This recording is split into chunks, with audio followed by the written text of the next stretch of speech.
va pouvoir parler. Alors, est-ce qu'on pourra voir les slides au moins sur l'écran qui se trouve dans la salle? Donc, on va parler aujourd'hui d'une session avec Gilles. Bonjour. Bonjour. Alors, déjà, cette session, elle est enregistrée. Donc, ça veut dire que pour les gens qui sont en ligne, si vous ne voulez pas que votre nom apparaisse dans la session, vous êtes obligé de partir. Il n'y a pas d'autre moyen que ça. Mais bon, je suis sûr que vous resterez avec nous. Si vous êtes venu nous voir, c'est vraiment pour poser vos questions. Donc, on se présente. On est aujourd'hui pour parler autour de Power Automate. D'accord. On va parler de tout un tas de choses avec Gilles. Je me présente. Moi, je suis Pierre Bourdial. Je suis Cloud Solution Architect chez Microsoft. Et je ne travaille qu'avec la Power Platform, une plateforme que j'adore. Si vous voulez voir à peu près ce que je fais, j'ai une URL qui est aka.ms/pierreb qui vous permet de récupérer tout un tas de présentations, de choses que je fais en fait autour de la Power Platform. Et sinon, vous pouvez me contacter sur Twitter si vous voulez parler avec moi. Et donc moi, je suis Gilles Pommier, je suis consultant sur tout le stack Office 365. Je fais la Power Platform depuis déjà plusieurs années. Aujourd'hui, je ne fais plus que ça. Je suis MVP Business Application. Et contrairement à Pierre, si vous cherchez un blog, tout ça, vous n'en trouverez pas. Par contre, si vous vous connectez sur mon LinkedIn, je réponds à tous les messages, très gentiment. OK.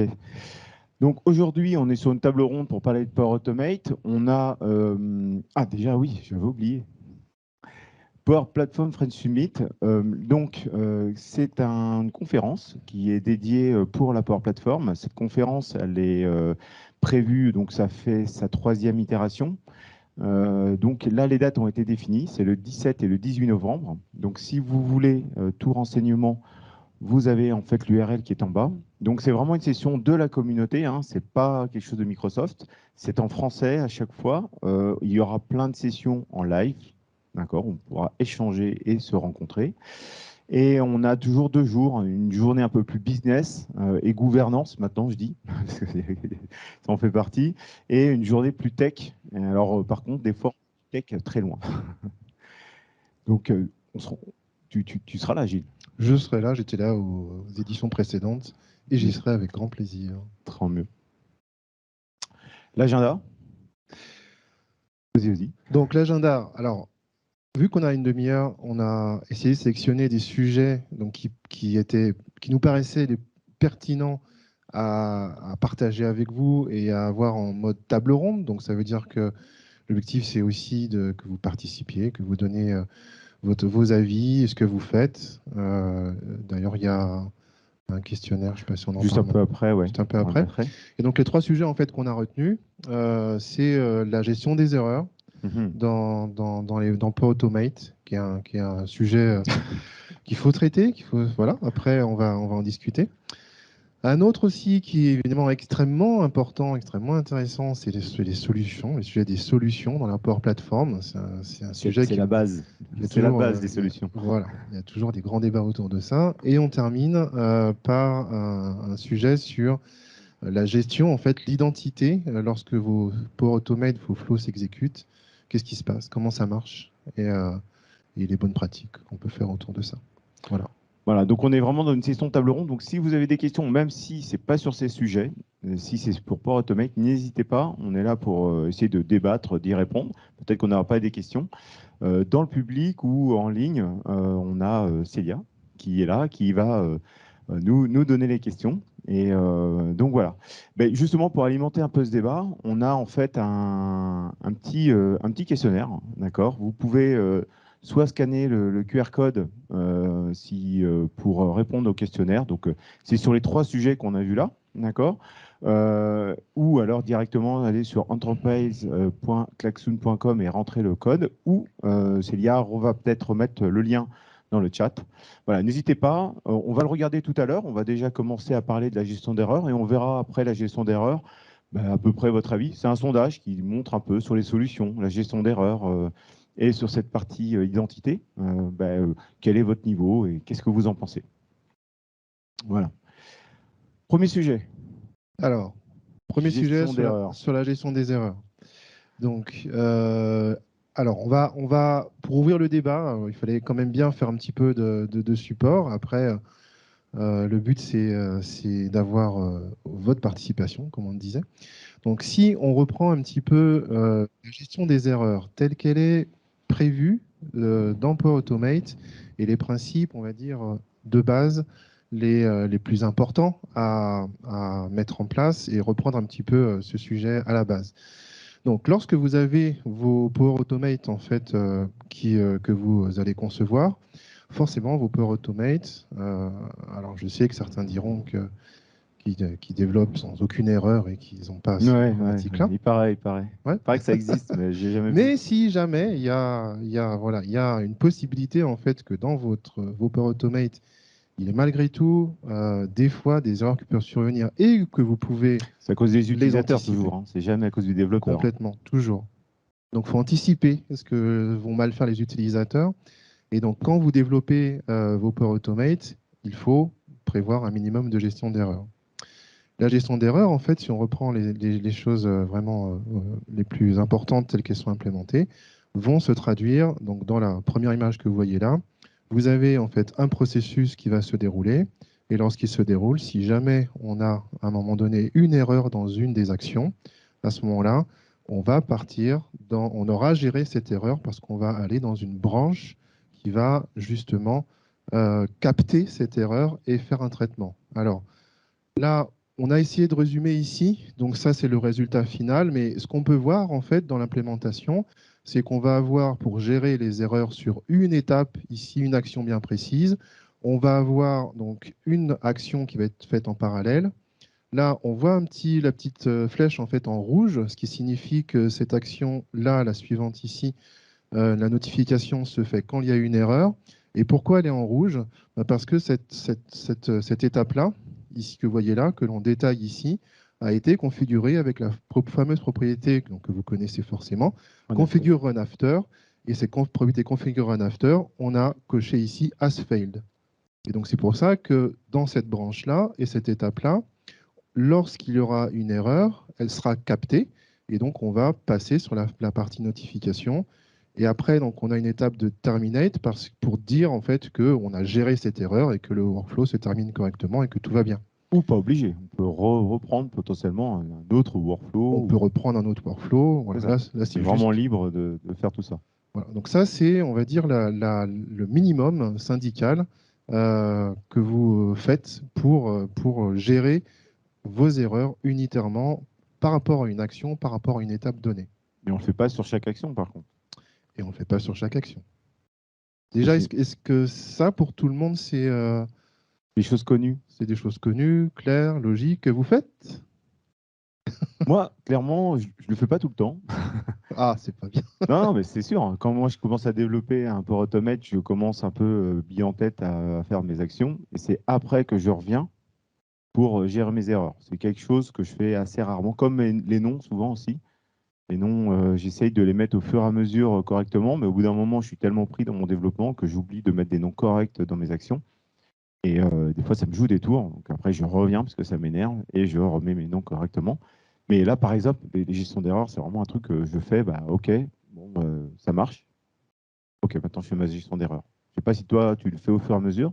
Alors, j'essaie d'avoir des sortes de patterns, malgré tout, on verra ça dans la diapo suivante, pour globalement gérer des erreurs et pas avoir à le gérer étape par étape.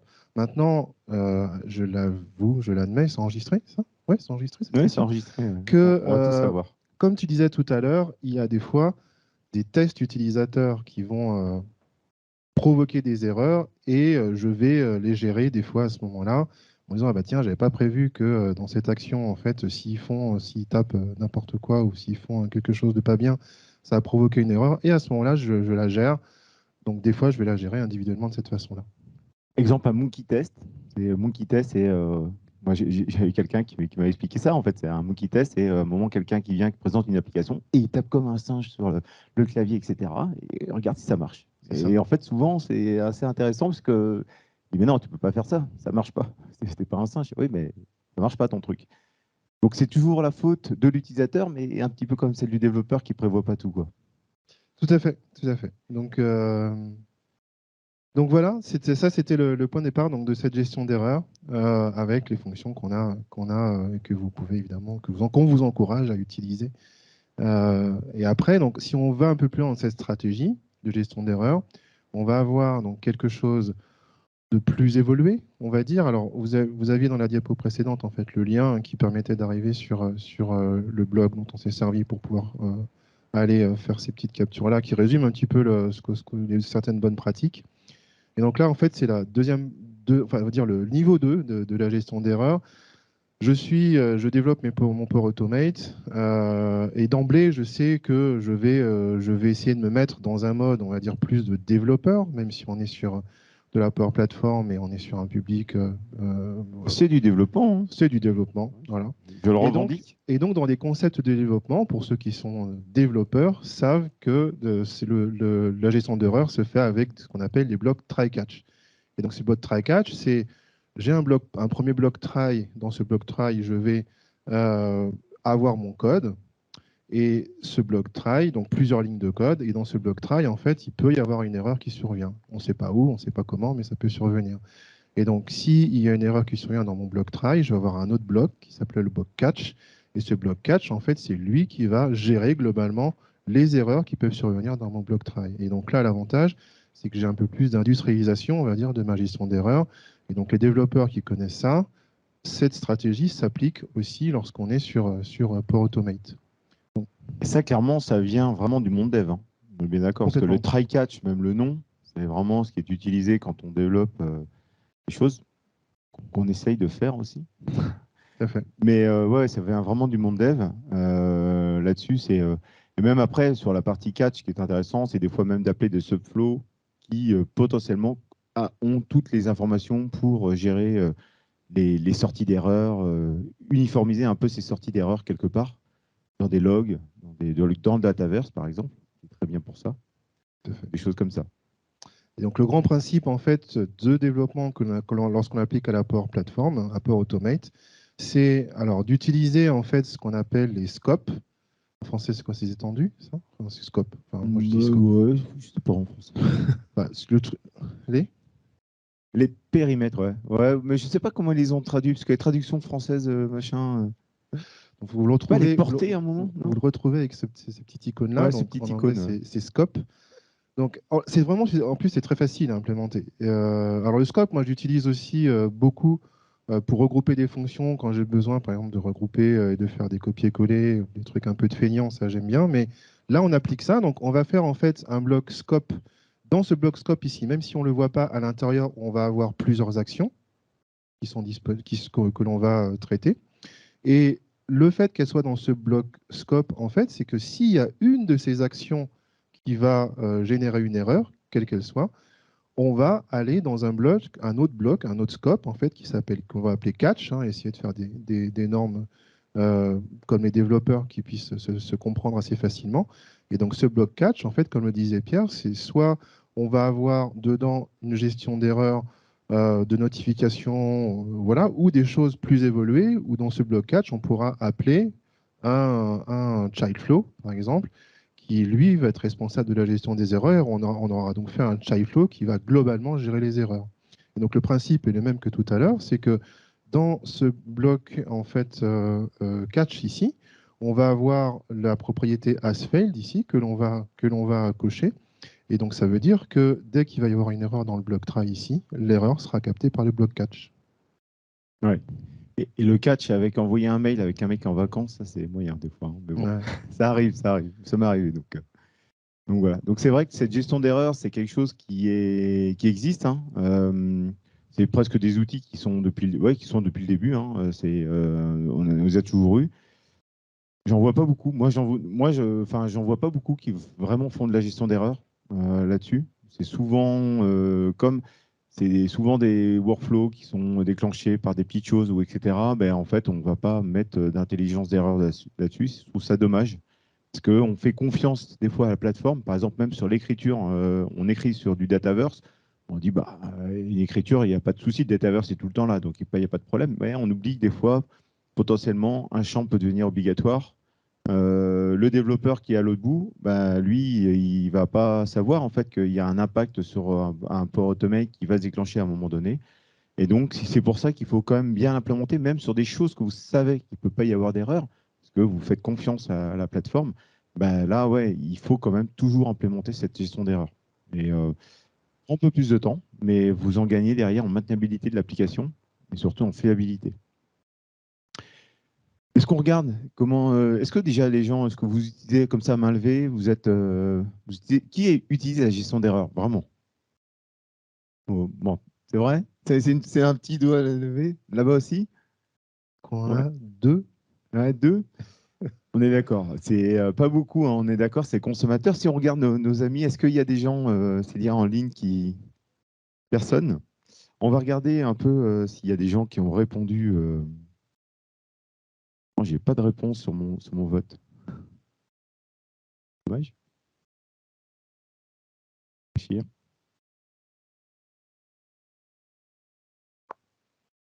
Hop. Non. Ah si. Alors déjà, on a bon, sur 6 personnes, hein, on a 50% de citizen dev et 50% de pro dev. D'accord? Donc déjà, déjà on est entre les deux. Est-ce qu'on connaît les grands principes? Donc je connais un peu.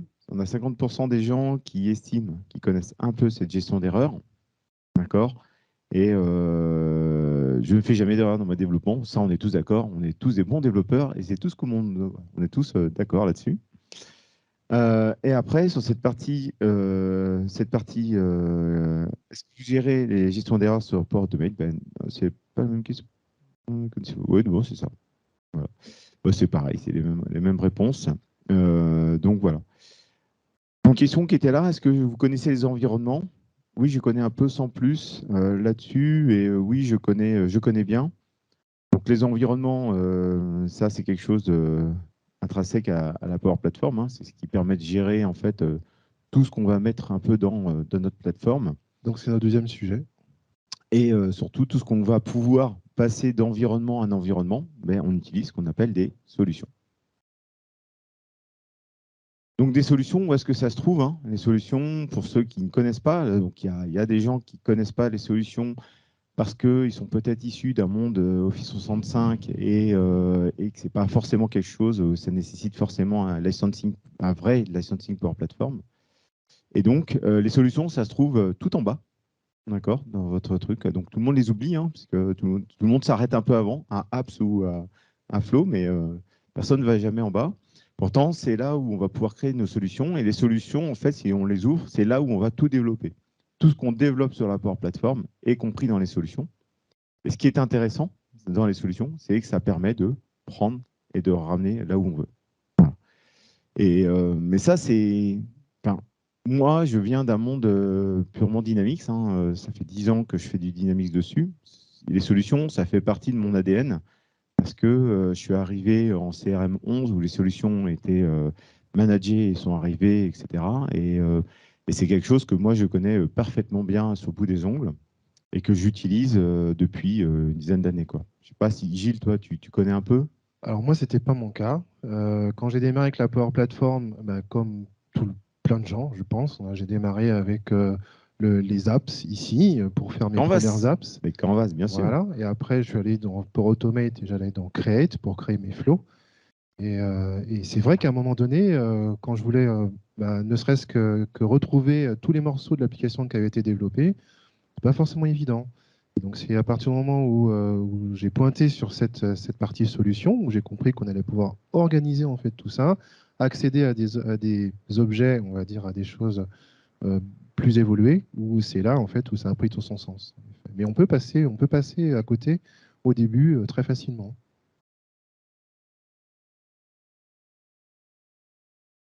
Alors, juste une petite illustration que,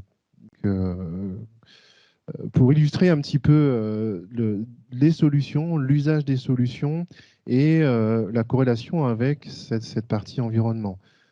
Pierre reviendra après dans un petit slide plus animé, plus voilà, là c'est juste un petit croquis pour essayer de brosser un petit peu un premier niveau. Lorsqu'on est sur la Power Platform, alors après on avait des questions là-dessus, je ne sais pas s'il y a eu des réponses, mais on va devoir prendre en considération ce qu'on appelle les environnements. Donc vous avez un environnement par défaut qui existe dès que vous démarrez sur votre tenant, il y a toujours un environnement par défaut qui existe, On ne peut pas supprimer. qu'on ne peut pas supprimer. On ne peut pas Et, réinitialiser. et après, on va organiser en fait les solutions, les applications de la Power Platform, suivant certaines contraintes, mais c'est un gros sujet, dans différents environnements. Si je résume un peu les choses, on va retrouver des choses alors que les développeurs connaissent, parce que c'est comme ça que ça fonctionne sur tous les projets de développement classiques, je dirais, c'est d'avoir par exemple un environnement de développement développeur, qu'on va appeler développeur, pour pouvoir développer son projet dans une solution avec les Power Automate, les Power Apps, tous les éléments, les connexions références, etc., etc. Et donc quand le développement en fait est terminé, l'objectif en fait c'est d'être capable de le packager correctement et d'extraire ce qu'il faut pour installer dans un environnement de production.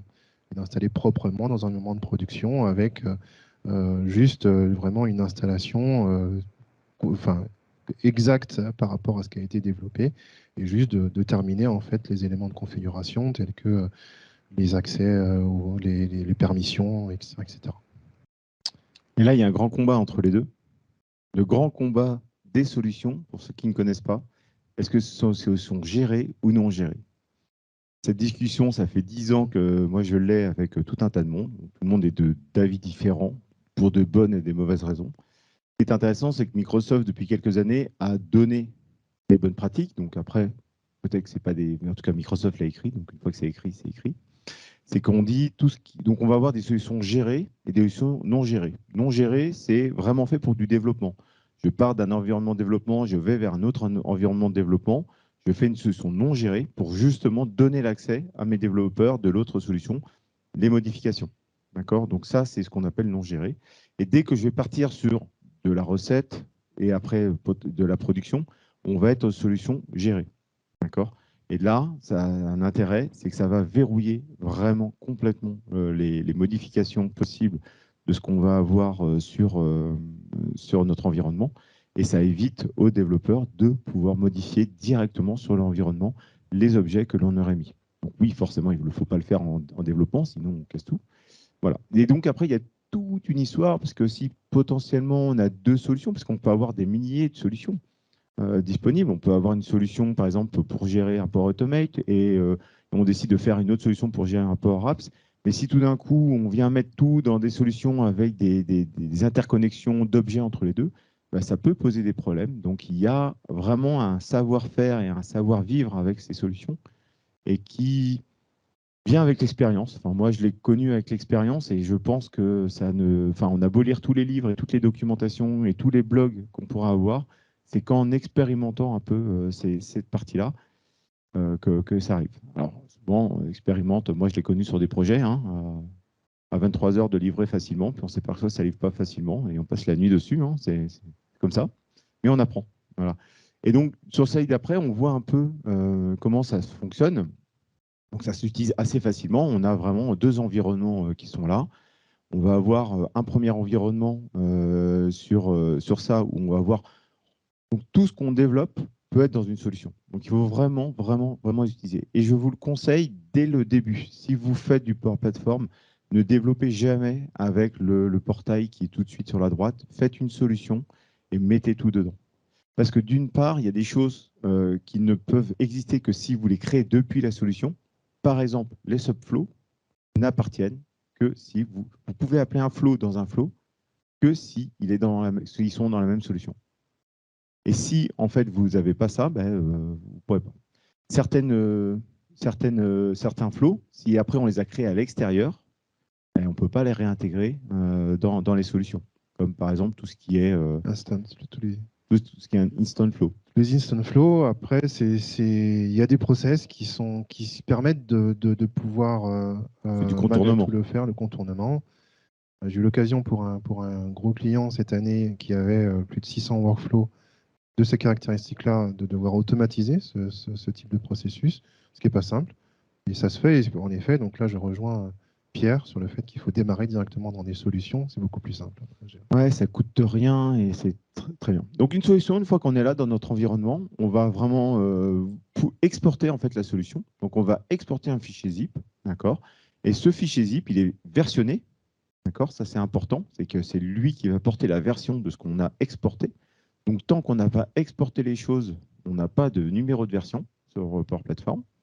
Et donc une fois qu'on y est versionné, on va pouvoir l'importer et automatiquement, ça va faire exactement la même chose avec le même cercle autour de ça. D'accord? Donc c'est vraiment comme ça que ça fonctionne. Après, il y a plein d'automatismes qui peuvent exister. Par exemple, l'export-import de solutions, ça peut s'automatiser avec du DevOps, avec du GitHub. On peut extraire le contenu d'une solution et l'exploser pour pouvoir la rendre lisible pour des développeurs, pour faire du tracking de développeurs, pour savoir ce qu'il fait, qu'est-ce qui est fait, etc. Quand il fait des choses sur la solution, ben, on peut savoir ce qui s'y passe. C'est la seule manière que l'on a de travailler. Donc, si vous voulez faire du dev, et du life cycle, de la gestion du cycle de vie, il n'y a pas d'autre moyen que les solutions. Voilà, clairement. Donc, sujet d'après, parce que je vois l'heure, il reste 3 minutes. 3 minutes, ok. Gestion d'identité, 1 minute par type d'objet. Alors, on va essayer de faire rapide. C'est un sujet qui est important parce que... Déjà, attends, oui. Est-ce qu'il y a des gens qui utilisent des solutions dans une, deux, c'est bon? C'est les autres, non, vous connaissiez? Non? Ok. C'est le moment. Ouais, c'est vraiment le moment à aller voir. C'est vraiment, il y a là, sur la partie Learn, il y a plein de choses sur ces solutions.